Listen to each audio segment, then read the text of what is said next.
집사야, 나도 엄마가 처음이야. 원심력으로 요렇게 장이 밖으로 튀어나오는 경우도 실제로 있어요. 돌파리로.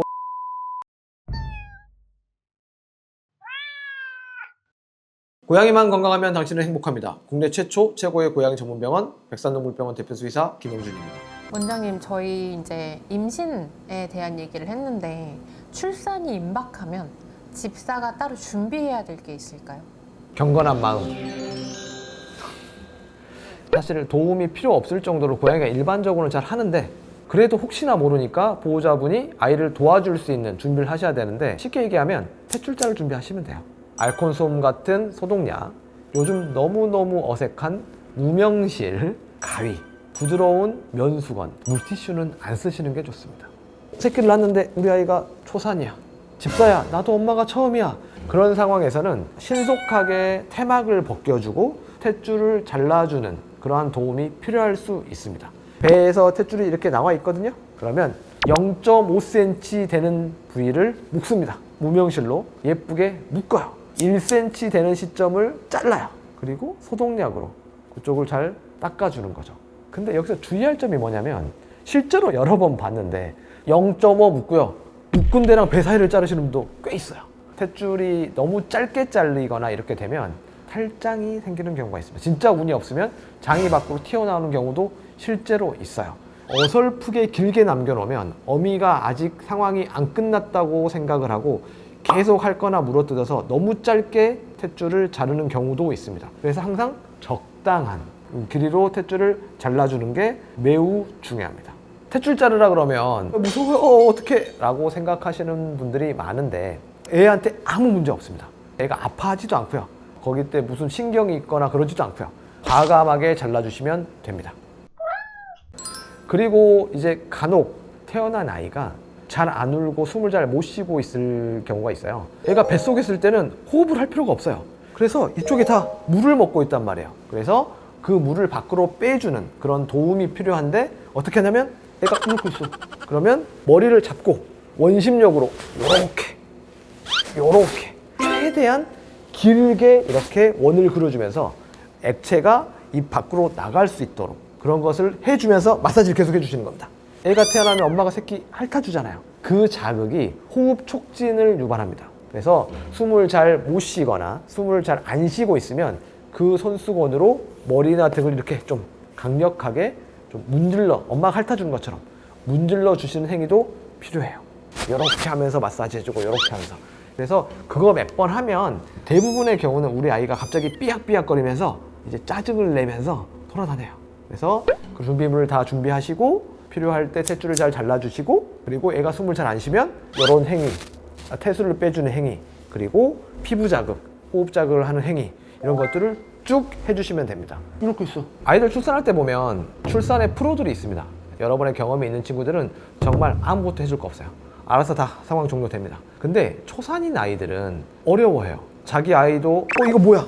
이런 경우도 있고, 그런 경우가 우리의 도움이 필요한 경우입니다. 고양이는 대부분 알아서 한다고 하셨는데 이제 난산일 경우가 있잖아요. 일단 정말로 강아지에 비해서 고양이의 난산은 매우 드물고요. 특히 어떤 경우에 이제 좀 의견 차이가 있냐면, 우리 아이가 새끼를 낳았어요. 근데 몇 시간이 지나도 다음 아이를 안 낳아. 인터넷 찾아보니까 4시간 만에 낳아야 된다는데, 그래서 걱정이 돼서 저희한테 연락이 와요. 아이 지금 컨디션 어때요? 활력은요? 뭐 식욕은요? 물어보면 잘 돌아다니고 밥도 잘 먹어요. 그러면 저희는 아이 상태가 너무 쾌활하고 괜찮다고 하면 기다려 보시라고 말씀을 드립니다. 그런데 보호자분이 또 불안하시죠? 또 다른 병원에 물어보십니다. 4시간이 지났는데도 둘째를 안 낳았다고요? 병원에 빨리 오세요. 그래서 제왕절개를 하고 조금만 더 늦었으면 큰일 날 뻔했다. 이렇게 진행이 돼서 그 보호자분이 저희 병원을 돌파리로 생각하신 경우도. 근데 고양이는 강아지하고 달라요. 한 아이 낳고 다른 아이 낳을 때까지 시간이 오래 걸리는 것, 이것을 난산이라고 판단하는 것은 조금 기다릴 필요가 있습니다. 물론 난산의 종류가 다른 것도 있습니다. 진짜 정말 대놓고 애가 힘을 줬는데 아이가 골반에 끼어서 머리만 이렇게 나와 있고 더 이상 못 나오거나, 다리가 한쪽이 끼어가지고 약간 시퍼렇게 붓거나, 아니면 아이가 힘을 주다가 탈진해서 막 쓰러질 것 같거나, 그런 경우는 분명히 난산이에요. 그럴 때는 우리가 좀 더 기다려야 될지 제왕절개를 해야 될지 자궁수축제를 써야 될지를 결정할 필요가 있어요. 그래서 어쩔 수 없이 제왕절개를 했을 때는 마취가 매우 중요합니다. 엄마를 마취를 해야 되니까요. 그래서 마취를 매우 조심스럽게 평소와 다르게 하는데 이제 마취약이 엄마한테 들어가면 그 마취약이 새끼한테도 어느 정도 갑니다.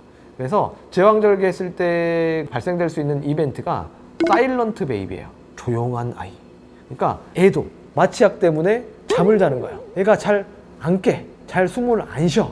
그런 경우가 있어서 아이를 빨리 마취해서 깨게 하는 그것이 매우 중요하고요. 저희는 아직까지는 대부분 문제 없이 다 호흡을 살려놓고 다 삐약삐약하게 만들었던 것 같아요. 잘하니까. 엄마는 지금 수술대 위에 있는데 애들은 있는 거 태어났잖아. 언제부터 합사가 가능한지. 합사 그 질문 매우 좋습니다. 보통 수술이 끝나면 엄마가 입원장 안에 들어가죠. 호흡이나 뭐나 좀 괜찮으면 완전히 깨기 전에 그냥 아기도 집어넣습니다. 그럼 아기가 집어 들어가면 뭐 할까요? 전 먹겠죠. 그쵸. 물론 엄마 입장도 당황스러울 거야. 자다 깼는데 이게 뭐야? 상당수의 아이들은 바로 그 모성애를 발휘하고요. 호르몬의 힘은 무섭습니다. 물론 몇몇의 아이들은 이거 뭐야? 그런 애들 있어요. 그럴 때는 좀만 더 노력해보고 안 되면 어쩌겠어요. 집사님이 젖 먹여야지. 그래서 이제 분유신공과 잠들기 힘든 밤이 시작될 겁니다. 그런데 저도 분명히 그 모성애가 너무 없는, 새끼를 어려워하는 그런 케이스를 봤는데 제 경험상 늦어도 일주일이면 모성애가 폭발하는 애들이 대부분이었어요. 보호자분 좀만 고생하시면 됩니다. 조만간 곧 우리의 엄마가 새끼들을 잘 돌볼 거예요. 아무튼 수술이 끝나면 최대한 빨리 산모 옆에 새끼들을 붙입니다. 그리고 사실 봉합해놨잖아요. 근데 젖 먹여야 되는데 여기 드레싱 해놓을 수도 없잖아. 그냥 봉합사 있는 채로 바로 집에 보냅니다. 이유는 스트레스를 받는 환경에 오래 있으면 좋을 게 없어요.